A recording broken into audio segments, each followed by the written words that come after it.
Welcome back to another John Galt Insurance podcast.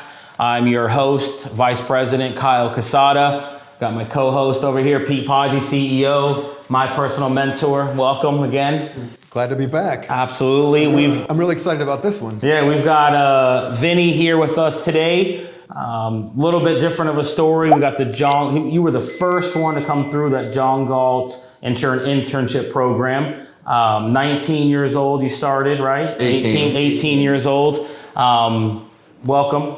Thank you, sir. Thanks for coming today, right? Thank you. You're welcome. This one's a little bit different, right? Yeah. You started with us at how old? I started when I was 18, about to turn 19 years old. So January of 2022, I started at John Galt. I started in service, and then I was in service for about 6 months, and I kind of needed to break out of that, and I kind of wanted to get into sales. So I reached out to Kyle. I said, Kyle, I kind of want to leave the service side and kind of join the sales because I just saw the opportunity in sales. And Kyle's like, you know what, let's throw you into sales, but you're going to be under somebody else and kind of learning the ropes over there. So I joined the sales side, and I was under an agency owner at that time, and I was just learning the ways that she was doing everything, how to use the system, how to talk to clients. I was just getting all this info, thrown at me at once, and it was just a great learning curve and a great opportunity during that time. And then after that 6 months to a year that I was doing that, Mr. Poggi here came out. I forgot I did that to you. I forgot. As always, I always ruin somebody's life. Yes. But, He came in to a good me. way. Yeah. He came to me and he said, we have this great group of guys over in Bonita Springs. Would you like to, move over there? And then 2 months later, I said, screw it. I'm going to move over here. What's the worst that can happen? Yeah. First thing he said is probably not. Yeah. And I said, what's the worst thing that can happen? That Exactly. seems to be my line, right? What's the worst thing that can happen? And to your credit, you did take the leap and do, and that's a hard move for anybody, especially away from the family. Well, I'm gonna go way back for you, right? Because the person that's sitting here today is not the 18, almost 19-year-old that started in service, right? So I'm going all the way back. You joined John Galt. Your dad's really good friends with Pete, right? Said, hey, I got this kid. Maybe he wants to go to college, maybe doesn't want to go to college, but sit with him and see if there's something we can do with him, right? Yeah. And you say you were in service, but really you were just behind an email routing documents, right? Petrified, completely scared of answering a phone call, talking to the person next to you, God, right? He put on the hoodie every day and just showed up and did a job, right? Yeah. And to your point, 6 months in, you're like, okay, I think I've got a good feel for this side of it. We joke all the time. So many times kids come in and they don't even know how to spell insurance. You kind of were the first test of what we could do with someone that still wanted to go to school and or were forced to still go to school, right? We won't tell them what the real answer to that is, right? But still providing you with a pathway to get you to where you are today while still going to school, right? Yeah. And so kind of take us through that journey, right? So you're in service 6 months, you're in school full time, you approach me, hey, I think I want to get into sales. Take us through kind of that process of thinking of did you think it was even possible to be able to do that?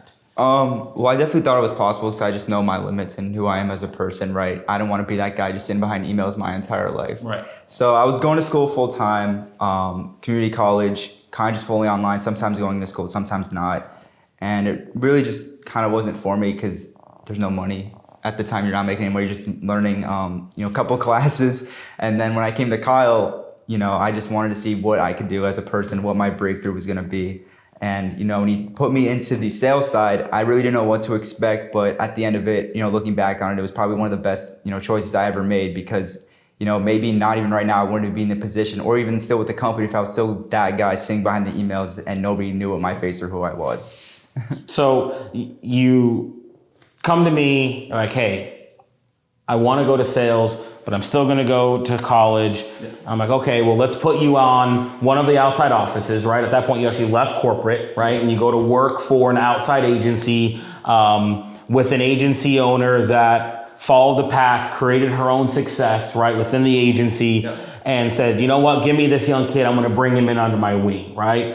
And even when you came to sales, you didn't start selling for probably 3 or 4 months, right? So you were going through the path of what it looked like to actually be an agent, right? So talk me through that. I mean, we talk about a lot about like us mentoring, but this was another great opportunity to show like one of our agency owners now taking someone else on and mentoring them. Walk us through that process. Yeah, it was a great learning process working under her. It was good to see how she really did business and how she, talked to clients, how she got things done at a timely manner, right? It taught me how to be proficient in our, in our system, how to work our system, how to quote, how to bind. Basically, she taught me from A to Z what the process is in sales, right?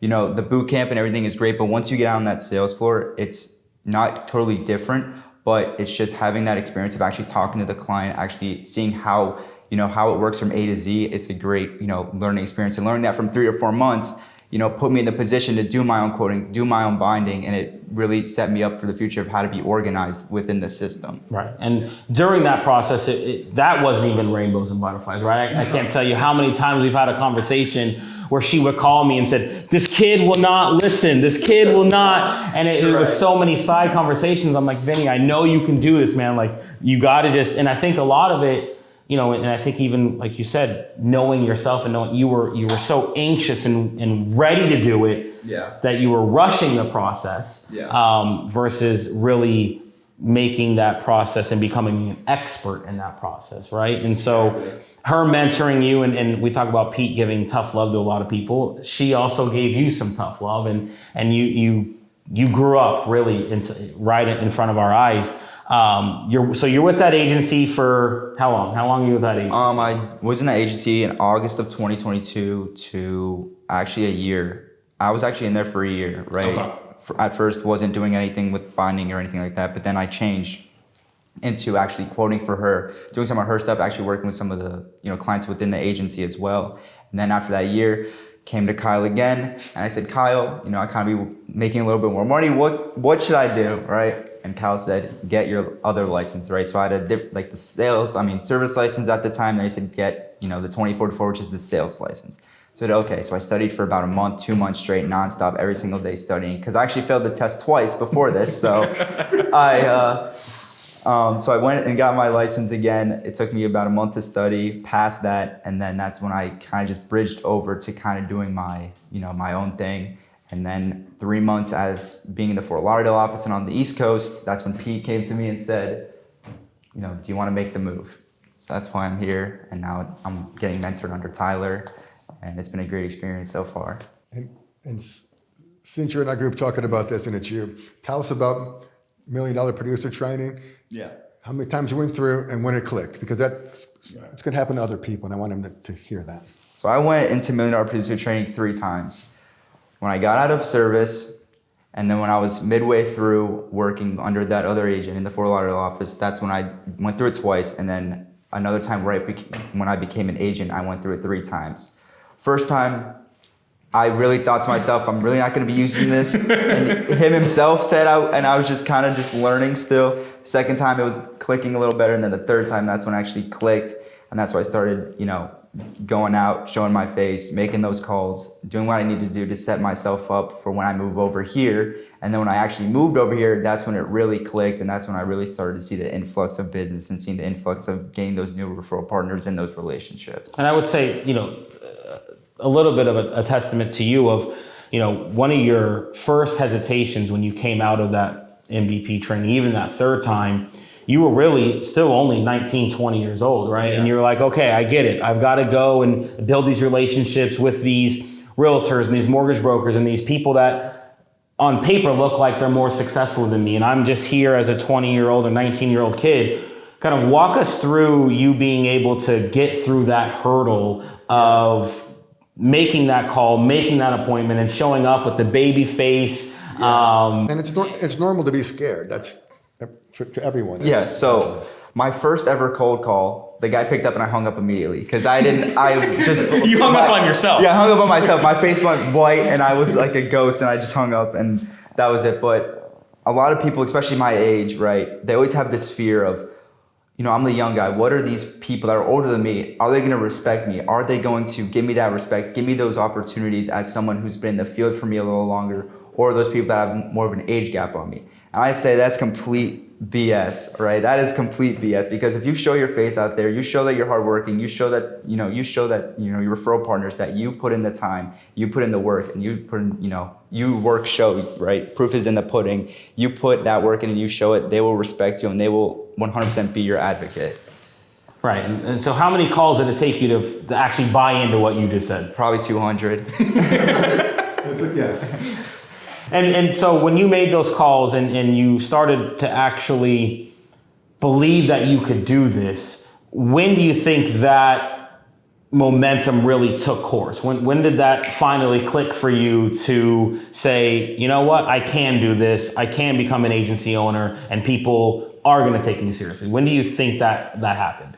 That kind of happened about 2 or 3 months I was into it. Right when I moved over here, that's when I realized that it was actually gonna click, right? Right when I started kind of changing what I was saying on the phone, when I was actually meeting these people in person, when I was going to these open houses on the weekend, when I would show up and show my face to them, they're like, this guy's actually the real deal. He's not some kid that's just coming here, gimme, right? It's actually somebody that's gonna put in the time and, make both of us successful on that journey. And we talk about this a lot of times, like so many times people of your age are afraid they're not gonna be respected. And I've seen it and experienced it where it's actually the opposite, right? There's a level of respect of the hustle of a young kid putting themselves out there. Yeah. And yes, do you have to put in the work and do what you say you're gonna do? Absolutely. But there is a level and a shift of experience is good, but the willingness to put in that work and put in the hustle, I would argue is even more respectable. For sure. I mean, when I meet realtors that are in their 60s and their 50s, right, and they see me, walking to their open house, or I meet with them for a coffee, I mean, they're just kind of blown away about what I'm doing and that I'm putting in the time. And then I just get that respect from them because they see me as like a young kid, right? And they see, okay, this kid actually has a drive, right? Actually wants to,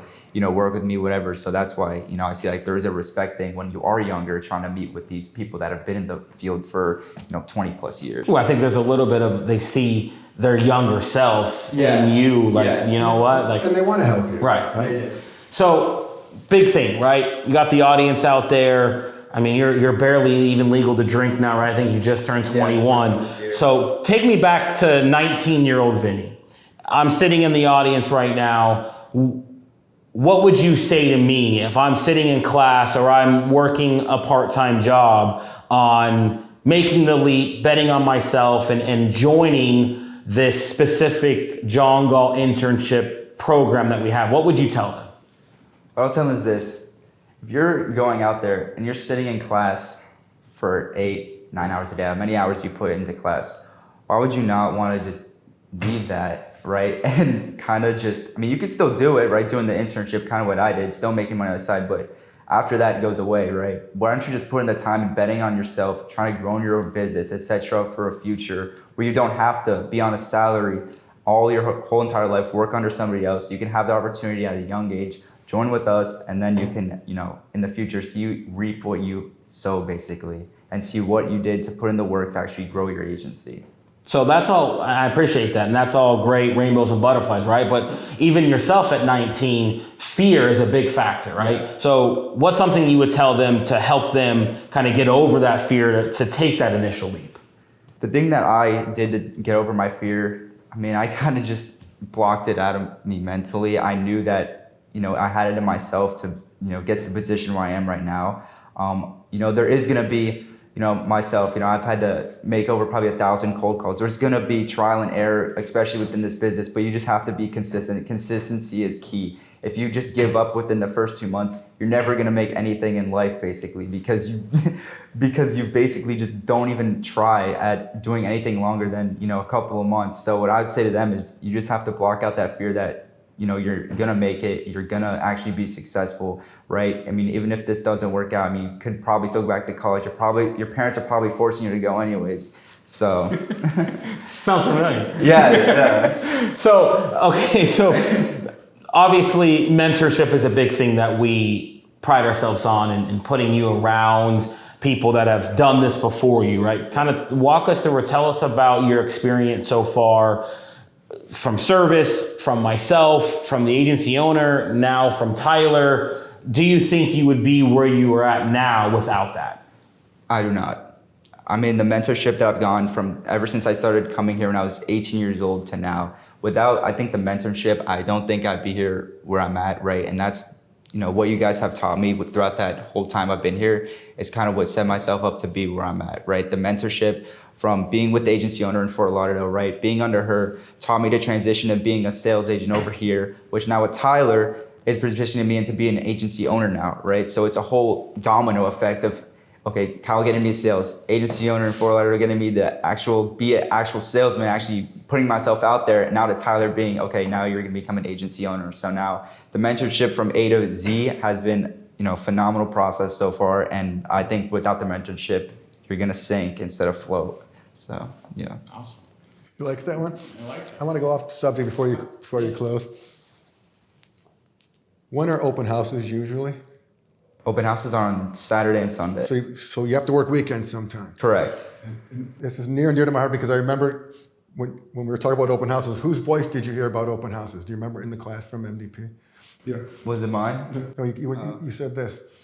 All I hear is Pete's voice saying this. If you want to build a business, you're going to have to work on Saturday and Sunday. I remember you called me and told me, and it makes me laugh every time. Yeah. You are going to have to work weekends because open houses are gold. Correct. So.